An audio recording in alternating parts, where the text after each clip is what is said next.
Hello नमस्कार, मी प्रतिभा तुम्हा सर्वांचं स्वागत करते आपल्या चॅनलवर। तर आजचा दिवस मला खूप छान सुंदर जाऊन तुमच्या मनातील सर्व इच्छा पूर्ण होत। तर आता कधी बरोबर 8:35 झालेले तुम्हाला दाखवते। हे बघा 8:35 झालेले आणि आता मी माझ्या किचन मध्ये जाते। हे बघा संध्याकाळच्या वेळी असं किचन असते। ही भांडी दुपारची घासलेली तर अजून लावायचे। इथे मी कढी केलेली आहे, ती मी आता गरम करत ठेवले। तर तिकडे कढी गरम होईल तोपर्यंत इकडे आपण वांग्याची भाजी करूया। तर आज माझ्याकडे सकाळी मी डाळ केलेली शिल्लक आहे, त्यामुळे मी डाळ नाही करणार। आता फक्त भाकरी आणि भाजी करायची। भाजी मला वांग्याची करायची।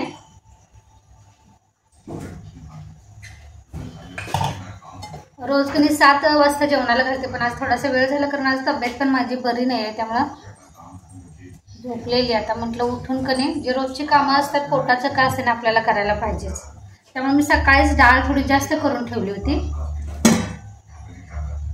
आता आपण भाजी आणि भाकरी करूया आणि उद्या उपवास आहे। भाजी मी थोडीशीच करणार आहे, 2च वांग्याची, कारण कसं उद्या उपवास आहे आमचा, त्यामुळे सकाळी शिल्लक राहिली तर कोण खाणार नाहीये।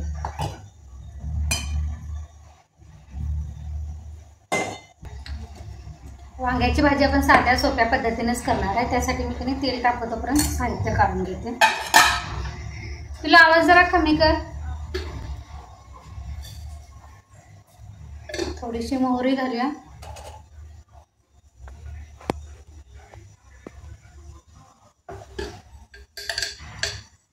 थोडा जिरा टाकायचा।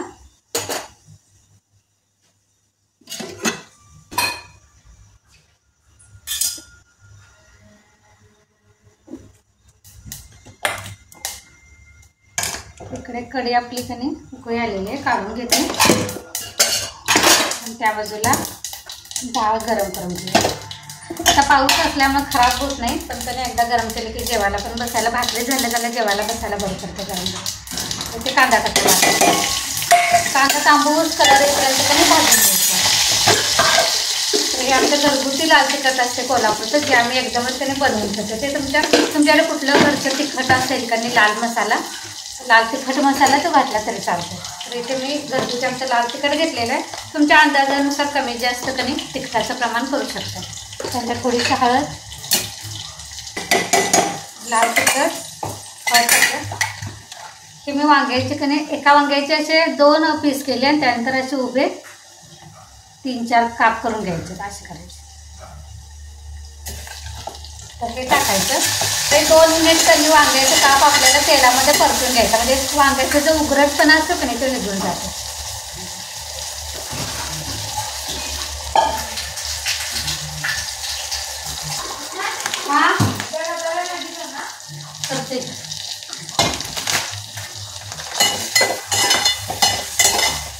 वांग तेलामध्ये परते तोपर्यंत कधी मीठ काढून घेऊया।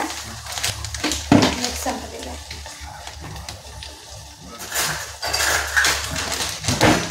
आणि आपल्याला उद्याच्या उपवासाची पण तयारी करायची आहे थोडीशी। श्रावणातला 4था सोमवार काय ते चांगली झाली, अजून घे मग। मी थोडंसं काढाय, थोडंसं असं परत ठेवून घे। ह्यात आता वांग्यात चवीपुरतं मी टाकल्या।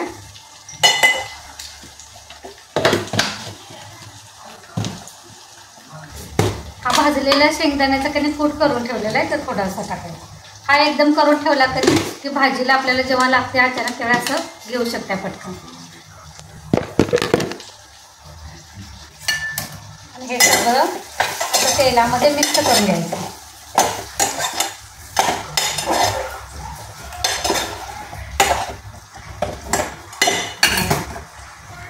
तेलामध्ये थोडंसं परतून घेतलं की नाही भाजी चवीला चांगली लागते। त्यानंतर त्यामध्ये थोडंसं पाणी घालायचं। पाणी जास्त नाही घालायचं, थोड्याशा पाण्यामध्येच आपल्याला शिजवून घ्यायचं। तर मोठ्या गॅसवर एक उकळी द्यायची, त्यानंतर गॅस बारीक करायचा आणि शिजवून घ्यायचं। तर इकडे तोपर्यंत कधी आपली तिकडे डाळ पण उकळी येते। तर उद्यासाठी कधी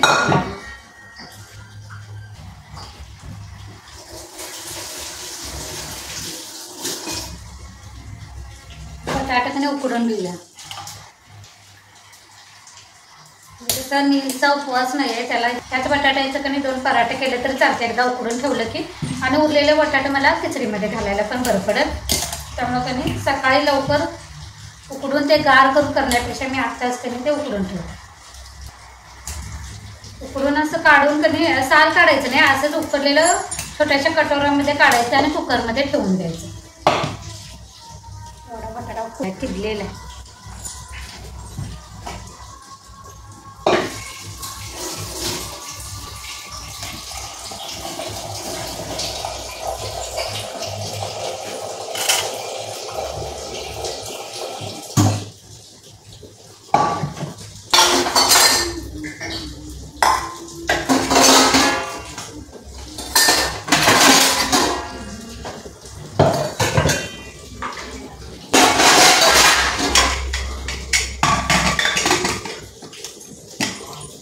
वांग्याला उकळी आल्या, गॅस बारीक करूया. इकडे कधी आपली डाळ पण उकळी आल्या, ती पण काढून घेते.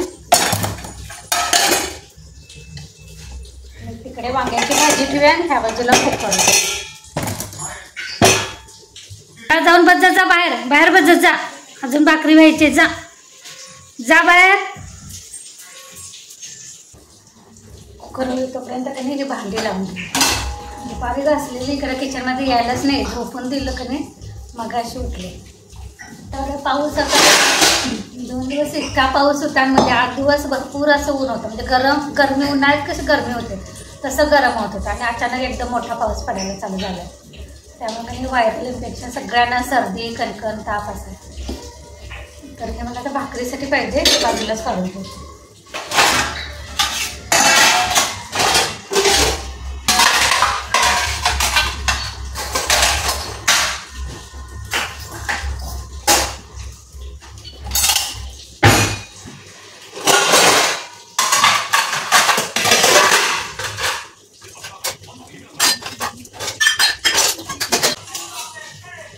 दुधासाठी पण भांडी लावताना जे आता आपल्याला पाहिजे की नाही ते लगेच बाहेरच काढून ठेवायचं. तर परत ट्रॉली उघडा, परत काढा.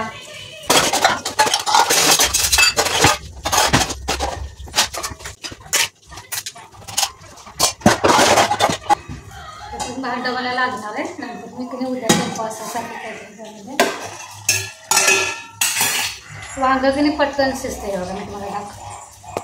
कुकर, बटाटा आणि भांडी लावून होतं पण मस्त की चरचरीत आमच्या कोल्हापूरच्या पद्धतीने वांगं तयार झालेलं आहे. अगदी साध्या पद्धतीने, गावाकडच्या पद्धत आहे.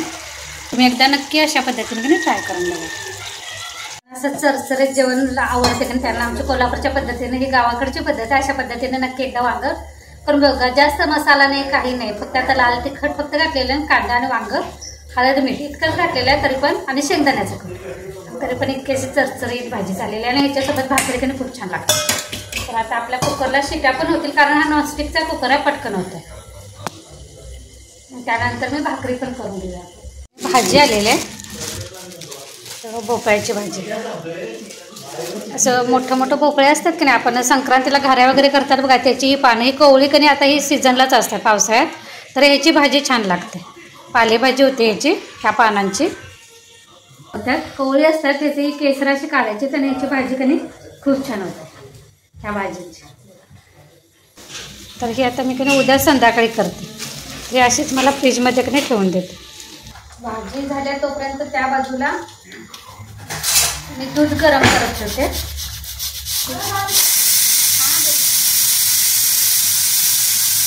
म्हणजे आपल्याला की नाही भाकरी करत करत दूध पण बघायला येते, म्हणजे उतू जाईल याची भीती नसते. आता दूध ठेवून असं काहीतरी करायला गेलं की नाही त्याच वेळी बरोबर दूध वर येते. माझं तर असं सारखं होतं.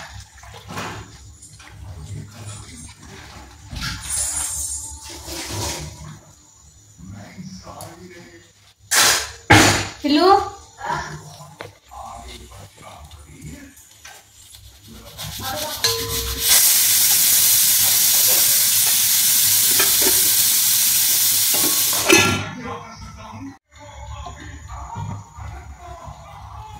ते दूध ठेवूया, कुकर कणी काढून घेऊया आणि गॅसवर भाकरी करून घ्या.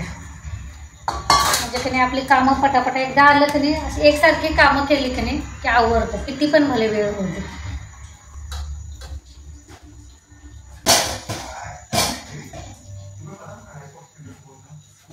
आमच्याकडे कधी भाकरी अशी उत्तवणी घेऊनच करायला लागते. म्हणजे तव्यात पाणी घालायचं, गरम करायचं आणि भाकरीच्या पिठात कधी घालून नंतर साध्या पाण्याने मळायची भाकरी.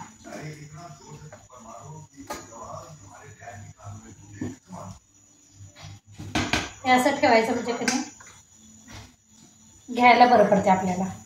पाण्याला उकळी आल्या. गॅस मोठाच ठेवायचा, गॅस अजिबात बारीक करायचा नाही, कारण तवा आपल्याला कधी चांगला असं गरम झालेला पाहिजे तरच भाकरी चांगली. पाणी गरम झालं उलट नाही सेकरायचं नाही तर हाताला चटके लागतात. सगळीकडे एकत्र करून घ्यायचं.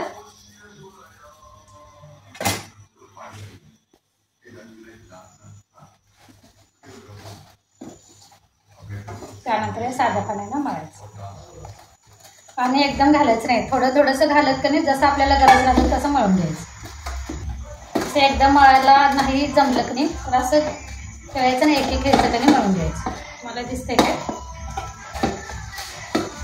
जेवढ्या भाकरीचा आपण गोळा घ्यायचा नाही तेवढं पीठ घ्यायचं आणि ते मळून घ्यायचं चांगलं असं. पीठ मात्र भाकरीला की नाही चांगलं मळायचं असं, म्हणजे भाकरीला चिरा पडत नाही.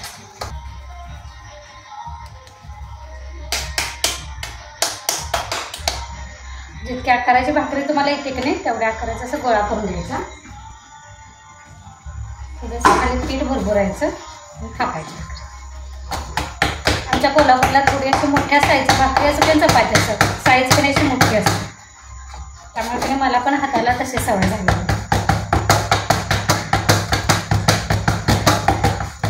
खाली भाकरी अशी पसरणं झाली की नाही थोडंसं असं पीठ परत भरभरायचं, हाताला पण थोडं लावायचं म्हणजे चिकटत नाही.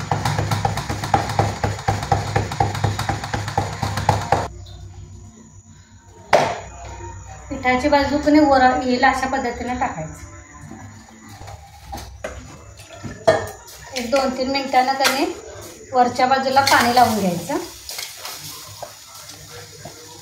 पाणी लावायसाठी छोटं पांढरं कपडा स्वच्छ कधी कुठला पण कॉटनचा घ्यायचा आणि त्यानं पाणी लावलं तरी चालते. नाही जमलं तर या पिठाच्या छोटंसं असं पीठ घ्यायचं एवढंसं, त्या पिठाच्या गोळ्यानं पण कधी पाणी लावलं तरी चालतं, जर तुम्हाला हातानं लावायला नाही जमलं तर.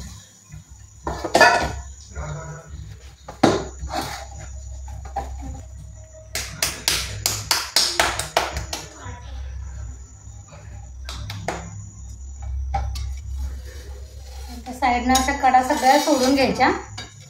त्यानंतर ही भाकरी पलटी मारायची. त्या बाजूने आता चांगलं डाग येतोपर्यंत भाजून घ्यायची. गॅस मोठा ठेवायचा, गॅस अजिबात बारीक ठेवायचा नाही तर मग भाकरी चांगली कधी पचत नाही. तव्याची भाकरी होईपर्यंत आणि दुसरी भाकरी.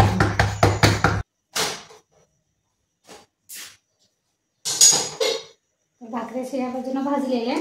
अजून थोडंसं कधी गॅसवर भाजूया आणि मग पलटी करायची. तुम्ही तव्यामध्ये भाजली तरी पण चालतं, म्हणजे कसं सवयीचा भाग आहे आम्हाला कधी. मला अशी गॅसवरच पलटी करायची सवय आहे त्यामुळे तसंच भाजायला होतं.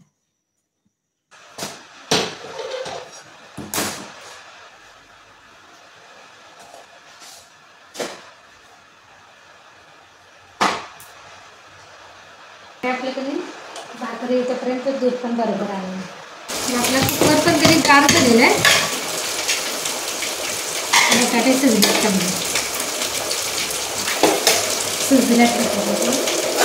त्यामध्ये काढून घ्यायचं आणि असंच कधी साल न काढताच फ्रीजमध्ये ठेवायचं आणि सकाळीच वापरायला द्यायचं.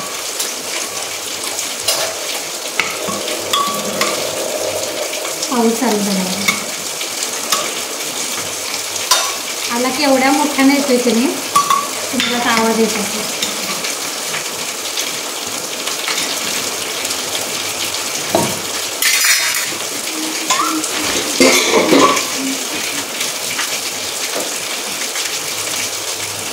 थोडंसं असं बाहेरच्या वातावरणात नाही थोडंसं गार होण्याची वाफ निघून जाऊ द्या. त्यानंतर आपण फ्रीजमध्ये ठेवू.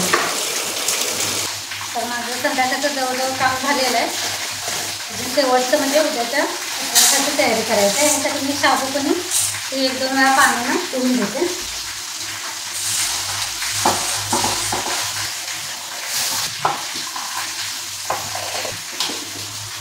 दोन वेळा पाण्याने धुवून घ्यायचे. त्यानंतर थोडंसं यामध्ये कधी पाणी घालायचं आणि असं ठेवून द्यायचं रात्रभर, म्हणजे सकाळपर्यंत हे फुलून येते आणि सकाळी लवकर करायला येते. नाश्त्याला पण होते आणि उपवासाला पण होते. असं थोडंसं पाणी ह्यामध्ये राखून ठेवायचं, म्हणजे शाबू चांगले अशी भिजते आणि असे मऊ होते एकदम. असे अगदीच असे कोरडी करून ठेवायचे नाही. यावर आता काही झाकून ठेवायचं. जवळजवळ कधी माझी संध्याकाळची कामं झालेले आहेत. आता किती वाजले बघे, म्हणजे अजून थोडंसं बाकी. एकदा कपडा फिरवलेला आहे ओट्यावरून, पण अजून जेवण झाल्यानंतर भांडी घासायची आणि त्यानंतर अजून एकदा कपडा फिरवून जाईल, म्हणजे त्यानंतर माझी संध्याकाळची कामं आवरेल. पण आता ह्यासोबतच पण आपला ब्लॉग पण मी इथेच थांबवणार आहे. आता किती वाजले बघा, 9:15. आता ह्यासोबतच पण आता ब्लॉग पण इथेच बंद करूया. पुन्हा भेटू नवीन ब्लॉगमध्ये. तोपर्यंत धन्यवाद. हो, आणि जाता जाता तुम्हाला जर माझे ब्लॉग आवडत असतील तर लाईक करा, सबस्क्राईब करायला, आणि काही जर तुम्हाला त्यामध्ये बदल किंवा काय अजून मी तुम्हाला दाखवू शकते हे जर तुम्हाला सांगायचं असेल तर मला कमेंटद्वारे नक्की सांगा. चला, धन्यवाद. आणि हो, तुम्हाला आजचा माझा ब्लॉग कसा वाटला तेही सांगा.